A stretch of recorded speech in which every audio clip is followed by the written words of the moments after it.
એકવાર દ્વારકામાં બ્રહ્માજી મળવા ગયા ભગવાનને.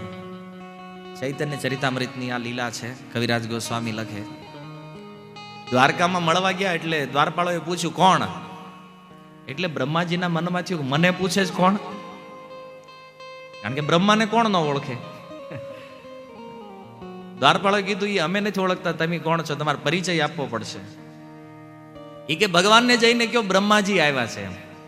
તો ગયા દ્વારપાળોને જઈને કીધું કે પ્રભુ ગેટ ઉપર કોઈક 4 માથા વાળો વ્યક્તિ છે અને એમ કે છે કે હું બ્રહ્મા છું. ભગવાનને ખબર નહીં મનમાં શું સૂઝ્યું. ભગવાન કીધું એક કામ કરો, એને પૂછતા કયો બ્રહ્મા છો? તો દ્વારપાળે આવીને પૂછ્યું કે તમે કયા બ્રહ્મા છો? તો કે કયા બ્રહ્મા એટલે બ્રહ્મા કઈ 10-12 છે? કે એને કહેજો સનત કુમારનો બાપ જે છે ને એ બ્રહ્મા આવ્યો છે.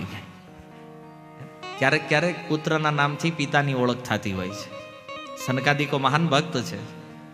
એ તો ઓલા 4 જે છે ને નાના 5-5 વર્ષના એના બાપો ઈ આવ્યો છે એમ કહેજો જઈને ભગવાનને. તમે ઓલા એને કીધું કે સનત કુમારના પિતાજી છે. ભગવાન કે આવવા દો એને.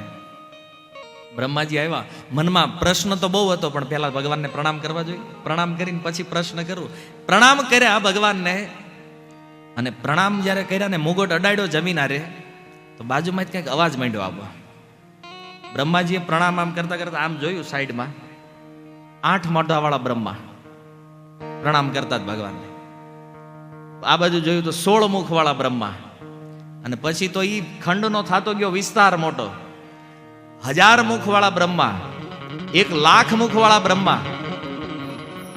અને બ્રહ્માજી હતા ત્યાં ઠીક, પછી શિવજી આવવા માંડ્યા. 5 મુખવાળા શિવ, 25 મુખવાળા શિવ, એને જેવડા જેવડા બ્રહ્માંડોના અધિકારીઓ, એટલા મોટા સ્વરૂપો પ્રગટ, અને આખો રૂમ ભરાઈ ગયો. એની વચ્ચે આ 4 માથાવાળા જે આપણા બ્રહ્માજી છે ને, એકલા નાના એવા. ભાઈ જોવે આજુ ઓલા તો બધા વિશાળ બ્રહ્માઓ હતા, બધા મોટા. કવિરાજ ગોસ્વામી લખે કે હાથીઓના ટોળાની અંદર જેમ સસલું દેખાય ને, એમ આ બ્રહ્મા થઈ ગયા, નાના એવા ઝીણકા એવા. અને બ્રહ્માનો અહંકાર ભગવાને દૂર કરી દીધો. બ્રહ્માજીના મનમાં વિચાર થયો કે અત્યાર સુધી મને એમ હતું કે હું એકલો જ બ્રહ્મા છું, અને કદાચ આ દુનિયામાં આપણે એવું માનતા છું કે એક જ બ્રહ્મા છે. જેટલા બ્રહ્માંડો છે ને એટલા બ્રહ્મા છે. અને બ્રહ્માંડ કેટલા છે? તો કે ભગવાનના જેટલા રૂવાટા છે ને એટલા બ્રહ્માંડ છે. હવે ઈ રૂવાટા કેટલા? તો કે આની સંખ્યા કઈ નક્કી નથી. એટલા માટે શાસ્ત્રએ અનંત કહી દીધું. અનંત બ્રહ્માંડોની અંદર અનંત બ્રહ્માઓ છે, જેનું દર્શન ભગવાને દ્વારકામાં કરાવ્યું આ 4 મુખવાળા બ્રહ્માને.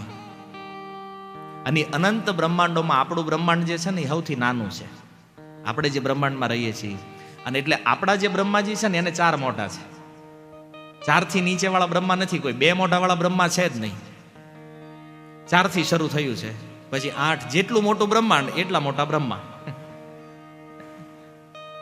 બ્રહ્માજીના અહંકારનો ભંગ કરી દીધો ભગવાને.